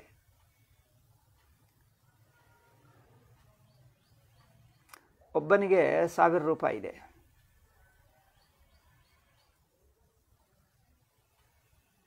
ಅದು ಸಂಭ್ರಮ ಪಟ್ಕೊಳ್ಬೇಕಾ, ದುಃಖ ಪಡಬೇಕಾ? ತಾನು 10,000 ಬೇಕೆಂದ್ಕೊಂಡರೆ 10,000 ಸಿಗಲಿಲ್ಲ, 1000ನೇ ಸಿಕ್ಕಿದೆ ಅಂದರೆ ಅಯ್ಯೋ ಇಷ್ಟೇ ಆಯ್ತಪ್ಪ, ಇನ್ನೂ 9,000 ಬರಬೇಕಿತ್ತು, ಬಂದಿಲ್ಲ ಎಂದು ಬೇಜಾರು. ಅಂದರೆ ಅವರಿಗೆ ಅದೇ 1000 ರೂಪಾಯಿದಿಂದ ಅವರಿಗೆ ದುಃಖ ಉಂಟಾಗ್ತಾ ಇದೆ. ಇನ್ನೊಬ್ಬನಿದ್ದಾನೆ, ಅವರಿಗೆ 1 ಪೈಸಾ ಇರಲಿಲ್ಲ, 1 ರೂಪಾಯಿ ಇರಲಿಲ್ಲ, 1000 ರೂಪಾಯಿ ಸಿಕ್ಕಿದರೆ ಬಾ ಸಂಭ್ರಮ ಪಡ್ಕೊಳ್ತಾನೆ. ಅದೇ 1000 ರೂಪಾಯಿ ಒಬ್ಬರಿಗೆ ಏನೋ ಹೊಸದಾಗಿ ಪಡ್ಕೊಂಡೆ ಅನಿಸುತ್ತದೆ. ಅದೇ 1000 ರೂಪಾಯಿ ಇನ್ನೊಬ್ಬರಿಗೆ ಹೊಸದೇನು ಪಡ್ಕೊಂಡಿಲ್ಲ, ಅಯ್ಯೋ ನನಗೆ 1000ನೇ ಇದೆ, ಹೆಚ್ಚಿಲ್ಲ ಅಂದು ಅವರಿಗೆ ದುಃಖ ಆಗ್ತದೆ. ಅದೇ 1000 ರೂಪಾಯಿ ಒಬ್ಬನಿಗೆ ದುಃಖಕರ, ಒಬ್ಬನಿಗೆ ಸುಖ. ಇನ್ನೊಬ್ಬರಿಗೇನು, ನನ್ನ ಹತ್ತಿರ 1 ಪೈಸಾ ಇರಲಿಲ್ಲ, 1000 ಸಿಕ್ಕಿತಲ್ಲ, ಹಬ್ಬ ಎಷ್ಟು ಅದೃಷ್ಟ, ಅವ್ರು ನಂಬಕ್ಕಾಗಲಿಲ್ಲ, ಎಷ್ಟು ಪರವಶನಾಗಿದ್ದಮ್ಮೋ, 1000 ರೂಪಾಯಿ ಸಿಕ್ಕಿತ. ಅಂದರೆ ಅದೇ 1000 ನೀವು ಅದಕ್ಕಿಂತ ಕಡಿಮೆಯಿಂದ ಹೋಲಿಸಿದ್ದರೆ ಅದು ಹೆಚ್ಚಿನದು ಆನಂದ ಅನಿಸುತ್ತದೆ. ಅದಕ್ಕಿಂತ ಹೆಚ್ಚಿನದಿಂದ ಹೋಲಿಸಿದ್ದರೆ ಅಯ್ಯೋ ನನಗಿಷ್ಟೇ ಇದೆ, ಇನ್ನೂ ಹೆಚ್ಚಿತ್ತು, ಅದೆಲ್ಲ ಕಲ್ಕೊಂಡೆ, ಈಗ ಇಷ್ಟೇ ಉಳಿದಿದೆ ಅಂತ. ಅದಕ್ಕೆ ಆ 1000 ರೂಪಾಯಿ ನೋಡಿದರೆ ಬೇಜಾರಾಗ್ತದೆ. ಅಯ್ಯೋ ನಾನು 10,000 ಇರಬಹುದಿತ್ತು. 1000 ರೂಪಾಯಿ ದುಃಖ ಕಾರಣವಾ, ಸುಖ ಕಾರಣವಾ? ಸುಖವಲ್ಲ, ದುಃಖವಲ್ಲ. ಅದನ್ನು ನೋಡುವ ವ್ಯಕ್ತಿ ಯಾವ ಆಸಕ್ತಿ, ಯಾವ ಅಟ್ಯಾಚ್ಮೆಂಟು, ಯಾವ ಸಂಬಂಧದಿಂದ ನೋಡ್ತಾನೋ ಆ ಸಂಬಂಧದ ಅನುಗುಣವಾಗಿ ಅವರಿಗೆ ಸುಖ ದುಃಖಾದಿಗಳ ಅನುಭವಗಳು ಬರುತ್ತವೆ.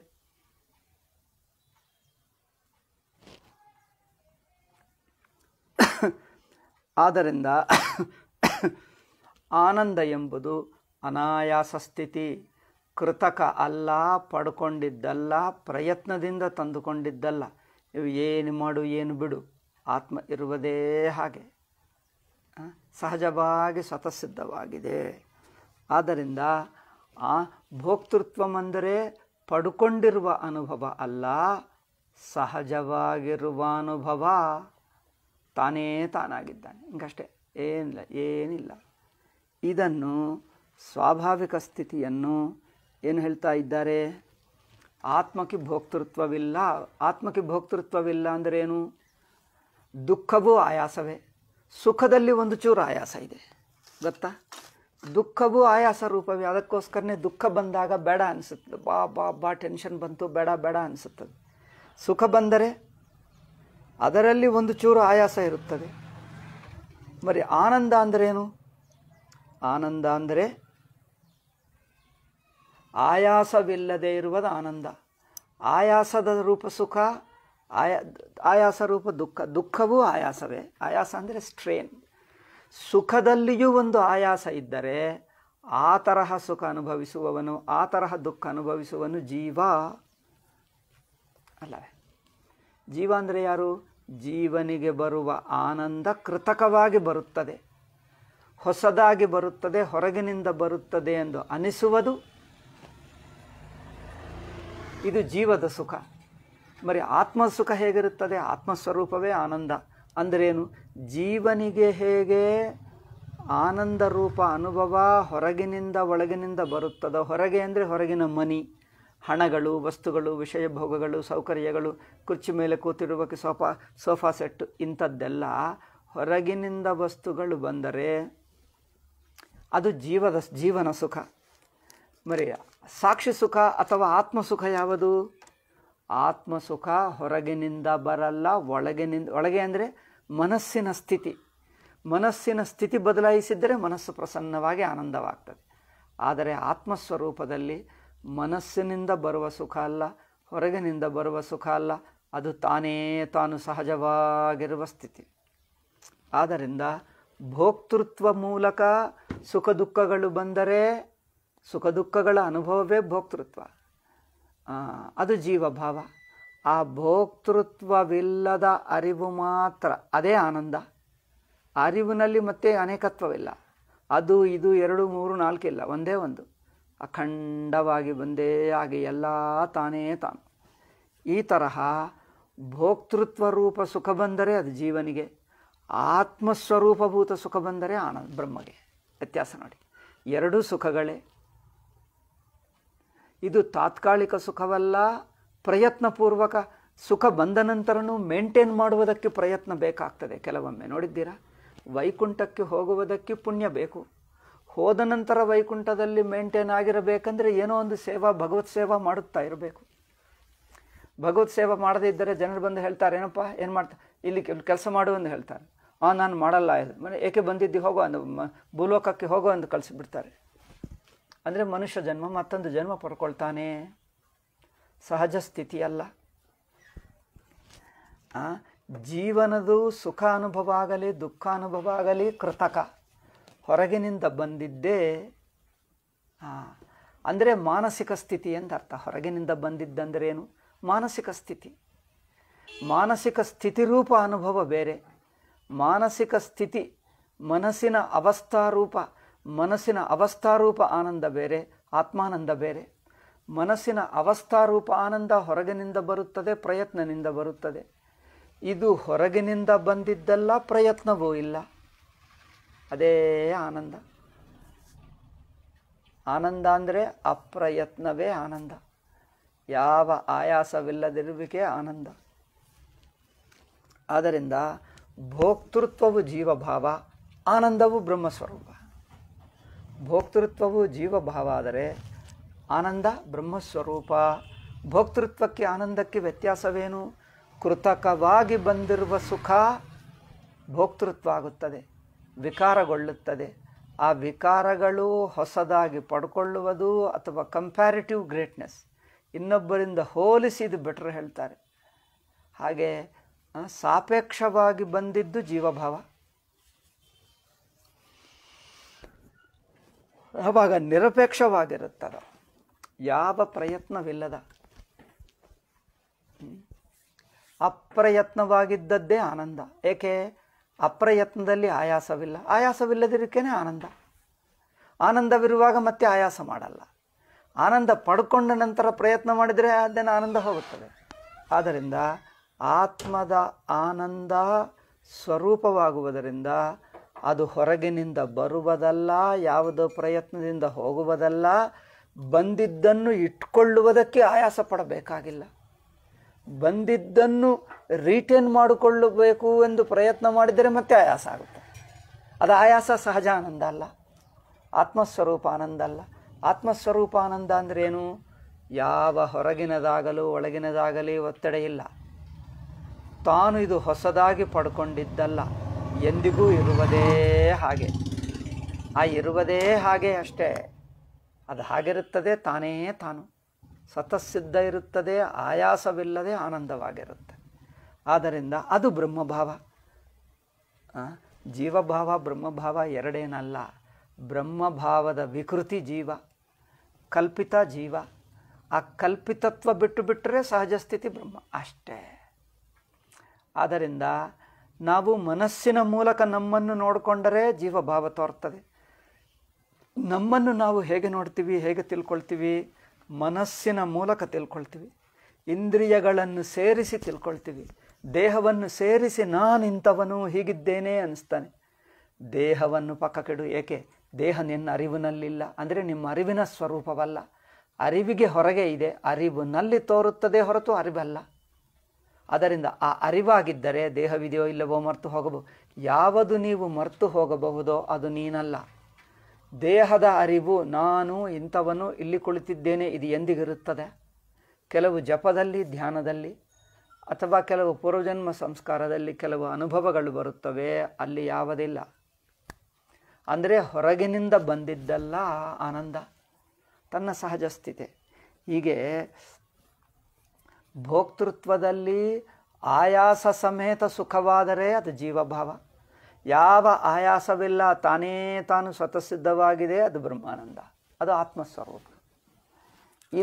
ಇದು ಹೇಳಬೇಕಾ ಅಂದರೆ ತಮ್ಮ ಅನುಭವಕ್ಕೆ ತಾನೇ ಗೊತ್ತಾಗ್ತದೆ. ಆದ್ದರಿಂದ ಕರ್ತೃತ್ವ, ಭೋಕ್ತೃತ್ವ, ಜ್ಞಾತೃತ್ವಗಳು ಜೀವಸ್ವಭಾವಕ್ಕೆ ಸೇರಿದವುಗಳೇ ಹೊರತು ಜೀವಸ್ವಭಾವವು ಅನಾತ್ಮಕ್ಕೂ ಇಲ್ಲ, ಆತ್ಮಕ್ಕೂ ಇಲ್ಲ. ಅದೇ ಹೇಳುವುದು. ಆತ್ಮಕ್ಕಿಲ್ಲ ಏಕೆ? ಆತ್ಮಕ್ಕೂ ವಿಕಾರವಿಲ್ಲ, ಒತ್ತಡ ಇಲ್ಲ. ಅನಾತ್ಮಕ್ಕೂ ಇಲ್ಲ ಏಕೆಂದರೆ ಅರಿವೇ ಇಲ್ಲ ಅನಾತ್ಮಕ್ಕೂ. ಅನಾತ್ಮ ಅರಿವಿನಲ್ಲಿ ತೋರ್ತದೆ ಹೊರತು ಸ್ವಯಂ ಅರಿವುಳ್ಳದ್ದಲ್ಲ. ಹೀಗೆ ಆ ಕರ್ತೃತ್ವ ಭೋಕ್ತೃತ್ವಗಳನ್ನು ಸೂಕ್ಷ್ಮವಾಗಿ ನೋಡಿದ್ದರೆ ಅದು ಜೀವನಿಗೆ ಸೇರಿದ್ದಲ್ಲ, ಬ್ರಹ್ಮಕ್ಕೂ ಸೇರಿದ್ದಲ್ಲ. ಬರೀ ಕರ್ತ ಭೋಕ್ತ ಯಾರು ಎಂದು ಹೇಳ್ತಾರೆ. ಆಗ ಯಾರು ಪ್ರಶ್ನದಲ್ಲೇ ತಪ್ಪಿದೆ. ಕರ್ತೃತ್ವ ಭೋಕ್ತೃತ್ವ ಇದಾ ಮೊದಲು ನೋಡು, ನಂತರ ಹೇಳ್ತೀನಿ ಅದೇಕೆ ಅಂತ. ನೋಡುವಕ್ಕೆ ಶುರು ಮಾಡಿಬಿಟ್ರೆ ಎಲ್ಲ ಬರ್ತಾ ಇದೆ. ಅಂದರೆ ಈ ಭೋಕ್ತೃತ್ವದಿಂದ, ಆಯಾಸದಿಂದ ಬರುವ ಸುಖ ಜೀವನ ಸುಖ. ಆಯಾಸವಿಲ್ಲದೆ ತಾನು ಇರುವುದು ಬ್ರಹ್ಮಾನಂದ. ಅದರಿಂದ ನಮಗೆ ಮನಸ್ಸಿನ ಮೂಲಕ, ಇಂದ್ರಿಯ ಮೂಲಕ, ದೇಹದ ಮೂಲಕ ಏನಾದರೂ ಅನಿಸಿದ್ದರೆ ಅದು ತಾನಲ್ಲ ಎಂದು ಬಿಟ್ಟುಬಿಡಿ. ಮನಸ್ಸು ಹೇಗಿದೆ? ಮನಸ್ಸಿನ ಮೂಲಕ ನಾನಿಂಥವನು ಏನಾದರೂ ಅನಿಸಿಕೆಗಳಿದ್ದರೆ ನಿನ್ನ ಕುರಿತು ನಿನಗೆ ಏನಾದರೂ ಅನಿಸುತ್ತಾ ಇದೆಯಾ? ನಾನು ಹೀಗೆ, ಹೌದು, ಹಾಗೆ ಹೀಗೆ ಅನಿಸಿದ್ದರೆ ಅದು ಅನಿಸಿಕೆ ಆದರೆ ಅದು ಅಂತಃಕರಣ ಆದರೆ ನೀನಲ್ಲ ಅಷ್ಟೇ. ಬಟ್ ನೀನು ಯಾರು? ಹೇಗಿರಬೇಕಂದ್ರೆ ಹೇಗೆ ಹೇಳಬೇಕು? ಹೇಳು ಮೊದಲು. ಓಕೆ, ಅಂತಃಕರಣ ಮೂಲಕ ಸುಖ ಬಂದರೆ ಅದು ಆತ್ಮ ಆನಂದವಲ್ಲ. ಆತ್ಮಸ್ವರೂಪವನ್ನು ಹೇಗೆ ತಿಳಿಯಬೇಕು? ಆತ್ಮಸ್ವರೂಪವನ್ನು ಯಾರು ತಿಳಿಯಬೇಕು? ಹೇಗೆ ತಿಳಿಯಬೇಕು? ಮತ್ತೆ ಇನ್ನೊಂದು ಪ್ರಯತ್ನ ಬೇಕಾ ಏನು? ನೀವು ಇನ್ನೊಂದು ಪ್ರಯತ್ನ ಮಾಡ್ತಾ ಇದ್ದೀರಿ. ಆತ್ಮಸ್ವರೂಪವನ್ನು ತಿಳಿಯುವುದಕ್ಕೆ ನಾನು ತಿಳ್ಕೊಳ್ತೀನಿ ಎಂದು ಪ್ರಯತ್ನ ಮಾಡಿದರೆ ಆತ್ಮಸ್ವರೂಪ ದೂರವಾಗ್ತದೆ. ಅದು ತಾನಿದೆ. ಅಂದರೆ ವೇದಾಂತದಲ್ಲಿ ಹೊಸದಾಗಿ ಆತ್ಮಸ್ವರೂಪವನ್ನು ಪಡ್ಕೊಳ್ಳಲ್ಲ, ನಾನು ಪಡ್ಕೊಂಡಿದೆ ಅನಿಸುತ್ತಿರುವ ಜೀವಭಾವವನ್ನು ಬಿಡಿಸಿಕೊಂಡು ತಾನು ಸಹಜವಾಗಿರುತ್ತಾನೆ. ಹೊಸದಾಗಿ ಪಡ್ಕೊಳ್ಳುವುದಲ್ಲ, ಪಡೆಯಲಿಲ್ಲ ಎಂಬ ಬುದ್ಧಿ ಬಿಟ್ಟು ನಿಂತಿರುತ್ತಾನೆ ಅಷ್ಟೆ. ನಾನು ಪಡ್ಕೊಂಡಿಲ್ಲ, ಇನ್ನೂ ಪರಮಾತ್ಮ ಗೊತ್ತಿಲ್ಲ ಎಂದು ಅನಿಸಿಕೆ ಇದೆ ನೋಡಿ, ಆ ಅನಿಸಿಕೆ ತಪ್ಪು ಎಂದದನ್ನು ಪಕ್ಕಕ್ಕಿಟ್ಟು ನಿಂತಿರುತ್ತಾನೆ. ಈಗ ಅದೇ ಬ್ರಹ್ಮ, ತಾನೇ ತಾನು.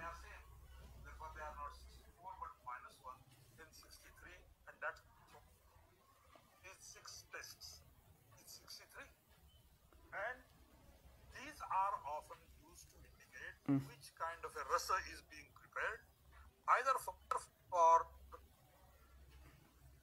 ಇದು ಸಹಜ ಸ್ಥಿತಿ ಅಲ್ಲವೇ? ಆದ್ದರಿಂದ ಪರಮಾತ್ಮ ಅಂದರೆ ಏನು ಪಡ್ಕೊಳ್ಳಬೇಕು? ತನ್ನ ಸಹಜ ಸ್ಥಿತಿಯೇ ಪರಮಾತ್ಮ ಆತ್ಮ ಅಂದರೆ ತಾನು. ಪರಮ ಅಂದ್ರೇನು? ಪೂರ್ಣ ಅಂದರೆ ಏನಂದರೆ ಈಗ ಇದಕ್ಕೆ ಏನು ಕೊರತೆ ಇಲ್ಲದೆ ಕಂಪ್ಲೀಟ್, ಏನು ಕೊರತೆ ಇಲ್ಲ. ಈಗ ತಾನು ಪೂರ್ಣವಾಗಿದೆ, ಯಾವುದು ಬೇಕಾಗಿಲ್ಲ. ಅಂದರೆ ತಾನು ಆತ್ಮ. ಪೂರ್ಣಗೊಳ್ಳುವುದಂದರೆ ಅನಾಯಾಸ, ಯಾವ ಕೊರತೆ ಇಲ್ಲ, ಆಯಾಸ ಇಲ್ಲ. మరి ಬ್ರಹ್ಮ ಅಂದರೆ, ಆತ್ಮ ಅಂದರೆ ಏನು ಮಾಡಬೇಕು? ಏನು ತಿಳ್ಕೊಳ್ಳಿಗೋ ಇದೆ. ಅಂದರೆ ಏನು ಆಯಾಸ ಅನಿಸುತ್ತದೋ ಅದು ನೀನಲ್ಲ, ಅದು ಜೀವ ಅಂದರೆ ಅವಿದ್ಯಾ ಮೂಲಕ.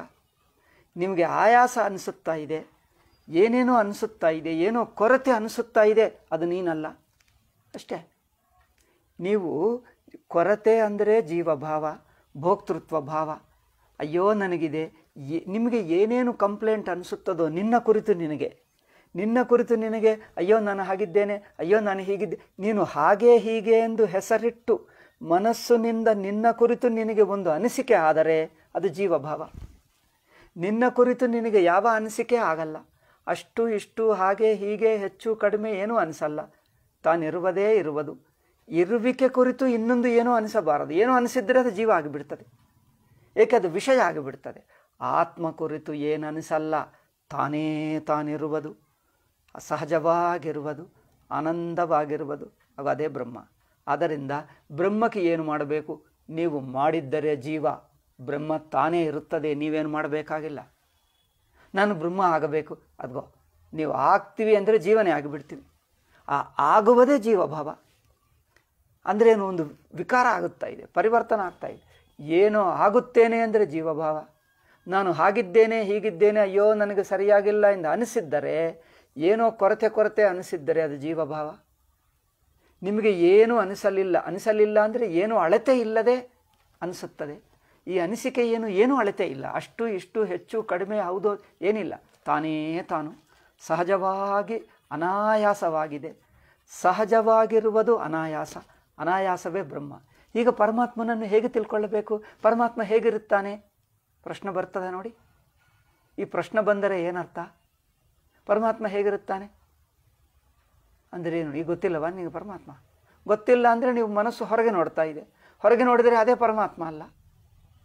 ತಾನು ಇರುವ ಸ್ಥಿತಿಯನ್ನು ಬಿಟ್ಟು ಇನ್ನೊಂದು ನನಗೆ ಏನೋ ಬೇಕು, ಇನ್ನೊಂದು ಏನೋ ಅನಿಸಿದ್ದರೆ ಅದು ತನಗಿಂತ ಬೇರೆ. ಆ ಬೇರೆ ದೃಷ್ಟಿ ಆಯಾಸ. ಈಗ ತಾನು ಯಾವ ಆಯಾಸವಿಲ್ಲ. ತಾನೇ ತಾನು ಸ್ವತಃ ಸಿದ್ಧ. ಅದು ಆತ್ಮದ ಸ್ವರೂಪ. ಆದ್ದರಿಂದ ಭೋಕ್ತೃತ್ವವು ಆತ್ಮಸ್ವರೂಪವಲ್ಲ. ಈಗ ನಾವು ಅವಿದ್ಯಾ ಟಾಪಿಕ್ ಚರ್ಚೆ ಮಾಡುವಾಗ ಅವಿದ್ಯೆಯನ್ನು ತೆಗೆಯುವುದೇ ಮಾತಾಡ್ತಾ ಇದ್ದೀವಿ. ಇಲ್ಲಿ ನಿಜವಾಗಿ ವಿಷಯ ಅವಿದ್ಯ, ಬಟ್ ಅವಿದ್ಯವನ್ನು ತೆಗೆದು ಹಾಕುವುದನ್ನೇ ಮಾತಾಡ್ತಾ ಇದ್ದೀವಿ. ಅವಿದ್ಯವನ್ನು ಹೇಳಿ ಬಿಡಬಹುದಿತ್ತು, ಏನೋ ನಾನು ಅದೇ ಹೇಳಿಬಿಡ್ತಾ ಇದ್ದೇನೆ. ಅವಿದ್ಯೆ ಅಂದರೆ ಏನು? ತಿಳ್ಕೊಳ್ಳುವುದಂದರೆ ಅವಿದ್ಯೆಯನ್ನು ಬಿಡುವುದೇ. ಅವಿದ್ಯೆ ಬಿಡುವುದಂದ್ರೆ ಏನು? ಯಾವುದೇ ಕೃತಕವಾಗಲಿ ಕೃತ್ರಿಮವಾಗಲಿ ತಾನಲ್ಲ. ಹೊಸದು ಹೊರಗಿನಿಂದ ಬಂದಿದ್ದು, ಹೊಸದಾಗಿ ಬಂದಿದ್ದು ಯಾವುದು ತಾನಲ್ಲ. ಅದೆಲ್ಲ ಅಧ್ಯಾಸ. ಮರಿ ಆತ್ಮ ಏನು ಅಂದರೆ ಅಧ್ಯಾಸವಿಲ್ಲ. ಅಧ್ಯಾಸವಿಲ್ಲ ಅಂದರೆ ಏನಂದರೆ ಆಯಾಸವಿಲ್ಲ. ಆಯಾಸವಿಲ್ಲ ಅಂದರೆ ಏನು ಮಾಡಬೇಕಾಗಿಲ್ಲ. ಮಾಡಿದ್ದರೂ ಅದಕ್ಕೆ ಏನಾಗಲ್ಲ. ಏನು ಮಾಡಬೇಕಾಗಿಲ್ಲ. ಏನೋ ಮಾಡ್ತೀವಿ ಅಂದರೆ ಅಂತಃಕರಣ ಏನೇನೋ ಮಾಡ್ತದೆ. ಆಗಲಿ, ಏನಾಗಿದ್ದರೆ ಅದು ಅಂತಃಕರಣವೇ, ಆತ್ಮಕ್ಕಿಲ್ಲ. ಅಂತಃಕರಣೆಯ ಯೋಚನೆಗಳು ಬದಲಾವಣೆಗಳು ಏನಾದರೂ ಆಗಿದ್ದರೆ ಅದು ಅಂತಃಕರಣವೇ. ನಿಮಗೆ ವಿಕಾರ ಅನಿಸುತ್ತದೆ, ಬದಲಾವಣೆ ಅನಿಸುತ್ತದೆ, ಏನೂ ಅದು ಅನಿಸಿದ್ದರೆ ಅದು ನೀನಲ್ಲ. ಅದು ನಿನ್ನ ನಿಜ ಸ್ವರೂಪವಲ್ಲ. ಯಾವುದೇ ಅನಿಸಲಿ ಅದು ನಿಜ ಸ್ವರೂಪವಲ್ಲ. ನಿಜ ಸ್ವರೂಪವೇನೋ ತಾನೇ ಅನಾಯಾಸ.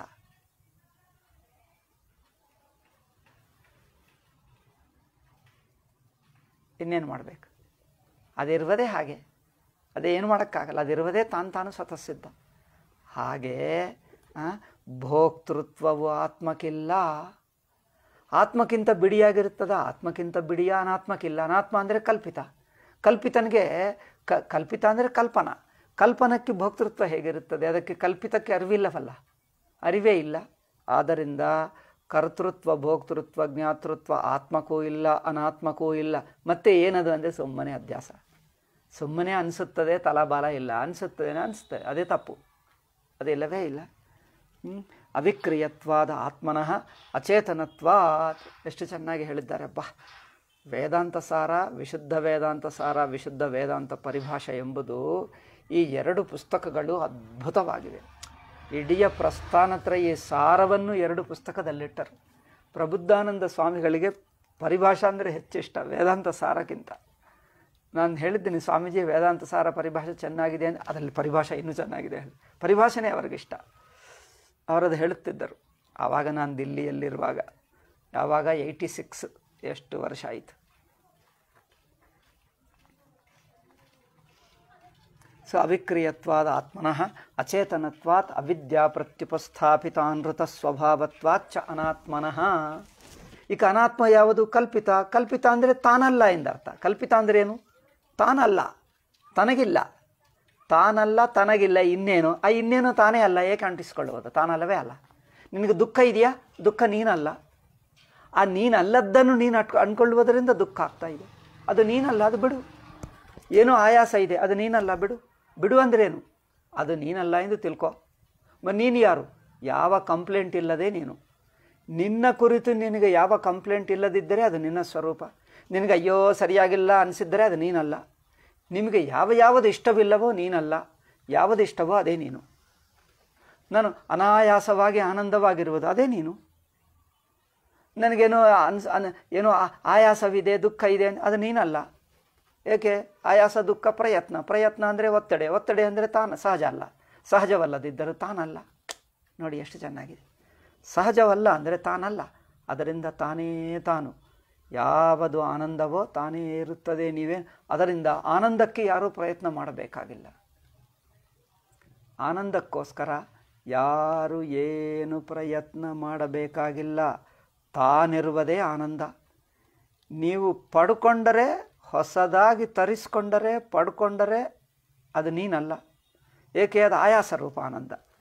ಆಯಾಸದಿಂದ ತಗೊಂಡು ಬಂದಿದ್ದು, ಆಯಾಸದಿಂದ ಮೇಂಟೈನ್ ಮಾಡಿಕೊಂಡಿದ್ದು. ತಗೊಂಡು ಬಂದಿದ್ದಲ್ಲ, ಉಳಿಸ್ಕೊಂಡಿದ್ದಲ್ಲ, ಬಿಗಿ ಹಿಡ್ಕೊಂಡು ಹಾಗೇ ಹಿಡ್ಕೊಂಡಿದ್ದಲ್ಲ, ಅದೆಲ್ಲ ಒತ್ತಡೆ.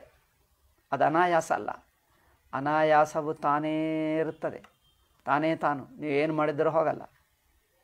ಅದೇನು ತರಬೇಕಾಗಿಲ್ಲ. ನೀವಂದರೆ ಇಂದ್ರಿಯ ಅಂತಃಕರಣಗಳು. ಇಂದ್ರಿಯ ಅಂತಃಕರಣಗಳು ಏನೋ ಮಾಡಬಹುದು ಕ್ರಿಯೆಗಳು, ಅದೇನು ಆತ್ಮಕಂಠ ಅಲ್ಲ. ಆದ್ದರಿಂದ ಆತ್ಮಕರ್ತೃತ್ವ ಭೋಕ್ತೃತ್ವ ರಹಿತ ಅವಿಕ್ರಿಯತ್ವಾದ ಆತ್ಮನಃ ಅಚೇತನತ್ವಾಚ್ಚ ಅವಿದ್ಯಾ ಪ್ರತ್ಯುಪಸ್ಥಾಪಿತ ಅನೃತ ಸ್ವಭಾವಚ್ಚಾಚ್ಚ ಅನಾತ್ಮನಃ. ಇದನ್ನೇ ಭಾಷ್ಯಕಾರರು ತನ್ನ ಭಾಷ್ಯದಲ್ಲಿ ಹೇಳ್ತಾರೆ. ಏನು? ತಥಾಚ ಶ್ರುತಿ ಯತ್ರ ವಾ ಅನ್ಯದಿವಸ್ತ ಸ್ಯಾತ್ ತತ್ರ ಅನ್ಯೋ ಅನ್ಯತ್ ಪಶ್ಯೇತ್. ಯಾವಾಗ ತನಗಿಂತ ಬೇರೆ ಇರುತ್ತದೋ, ತನಗಿಂತ ಬೇರೆ ಅಂದರೆ ಆಯಾಸ. ಎಲ್ಲಿ ಆಯಾಸ ಇರುತ್ತದೋ ಅದು ಅನಾತ್ಮ. ಆಯಾಸವು ಅರಿವಿನಲ್ಲಿ ಗೊತ್ತಾಗ್ತಾ ಇದೆ, ಅರಿವಿಗೆ ಆಯಾಸವಿಲ್ಲ. ಆಯಾಸ ಗೊತ್ತಾಗ್ತಾ ಇದೆ, ಆ ಗೊತ್ತಾಗುವ ತಿಳ್ಕೊಳ್ಳುವ ಅರಿವಿದೆಲ್ಲ, ಆ ಅರಿವಿಗೆ ಆಯಾಸವಿಲ್ಲ. ಹಾಗೆ ಆದ್ದರಿಂದ ಏನೋ ಎರಡನೇದು ಕಂಡು ಬಂದರೆ ಆಗದು ಸಂಸಾರ, ದುಃಖ. ಸ್ವಪ್ನ ದೃಷ್ಟ ಹಸ್ತ್ಯಾದಿ ವ್ಯವಹಾರವತ್ ಅವಿದ್ಯ, ಅದೆಲ್ಲ ಅವಿದ್ಯಾ ವಿಷಯ. ಎರಡನೇದು ಅನಿಸಿದ್ದರೆ ಸಾಕು, ಆಯಾಸ ಅನಿಸಿದ್ದರೆ ಸಾಕು, ಅದೆಲ್ಲ ಭ್ರಮ, ಅದೆಲ್ಲ ಭ್ರಮೆ, ಅದೆಲ್ಲ ಕನಸು. ಅಯ್ಯೋ ನಾನು ದುಃಖಿಯಾಗಿದ್ದೇನೆ, ಸಂಸಾರಿ ಆಗಿದ್ದೇನೆ, ನನಗೆ ವೇದಾಂತ ಅರ್ಥವಾಗಲಿಲ್ಲ, ಅದೆಲ್ಲ ಸಂಸಾರ. ವೇದಾಂತವು ಅರ್ಥವಾಗಲಿಲ್ಲ ಎಂದು ಅನಿಸಿದ್ದರೆ ಅನಾತ್ಮ, ಅದೇ ಸಂಸಾರ. ಯಾಕಂದ್ರೆ ನೀವು ಎರಡನೇದು ನೋಡ್ತಾ ಇದ್ದೀರಿ ಎಂದರ್ಥ. ತಾನೇ ತಾನಿದ್ದರೆ ಯತ್ರ ತ್ವಸ್ಯ ಸರ್ವಮಾತ್ಮ ಇವ ಭೂತ್, ಎಲ್ಲಿ ಎಲ್ಲವೂ ತಾನೇ ಇರುತ್ತಾನೋ ಅನಾಯಾಸ, ಏನಾಯಾಸವಿಲ್ಲ. ಏನಾಯಾಸವಿಲ್ಲದೆ ತಾನು ಏನಾಗಿರುತ್ತಾನೋ ಯತ್ರ ತ್ವಸ್ಯ ಸರ್ವಮಾತ್ಮ ಇವ ಭೂತ್ ತತ್ಕೇನ ಕಂಪಶ್ಯೇತ್. ಎಲ್ಲಿ ಯಾವ ಸಾಧಕನ ಅನುಭವದಲ್ಲಿ ಎಲ್ಲವೂ ಆತ್ಮ ಮಾತ್ರವಾಗಿ ಬಿಡ್ತದೋ ಆವಾಗೇನಾಗ್ತದೆ?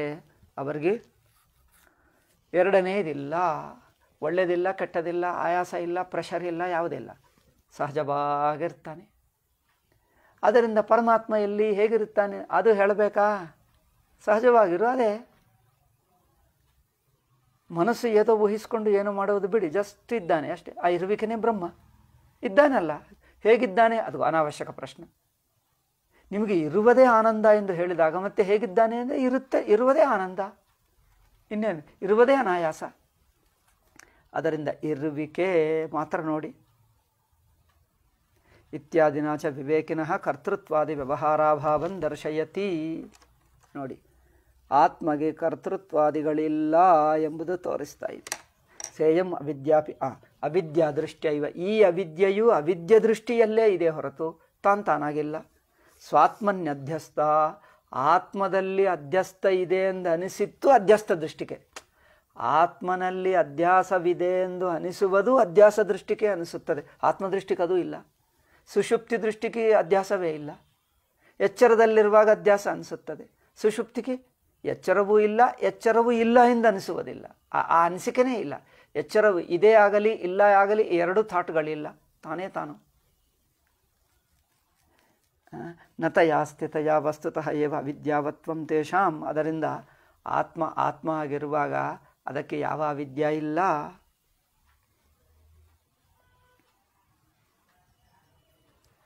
ನಿಜವಾಗಿ ಆತ್ಮಗೂ ಅವಿದ್ಯೆಯನ್ನು ತೆಗೆಯಬೇಕಾಗಿಲ್ಲ. ಅವಿದ್ಯ ಅಂದರೆ ತಾನಲ್ಲದ್ದು, ಅದು ತನಗಿಲ್ಲ ಎಂದು ತಿಳಿಯುವುದೇ ಅವಿದ್ಯ. ಅವಿದ್ಯ ಹೋಯಿತು. ಅಧ್ಯಾಸ ಅಂದರೆ ಏನು? ತನಗೆ ಸೇರಿದ್ದಲ್ಲ, ತನ್ನಲ್ಲಿ ಅನಿಸುತ್ತದೆ ಬಟ್ ತನಗೆ ಸೇರಿದ್ದಲ್ಲ. ತನ್ನ ನಿಜವಾದ ಅರಿವಿನ ಸ್ವರೂಪಕ್ಕೆ, ಸುಷುಪ್ತಿ ರೂಪ ಅರಿವಿನ ಸ್ವರೂಪಕ್ಕೆ ಇನ್ನೊಂದಿಲ್ಲ, ಇನ್ನೊಂದು ಅಂಟ್ಕೊಳ್ಳಲ್ಲ, ಇನ್ನೊಂದಿಲ್ಲವೇ ಇಲ್ಲ ಅಲ್ಲವೇ?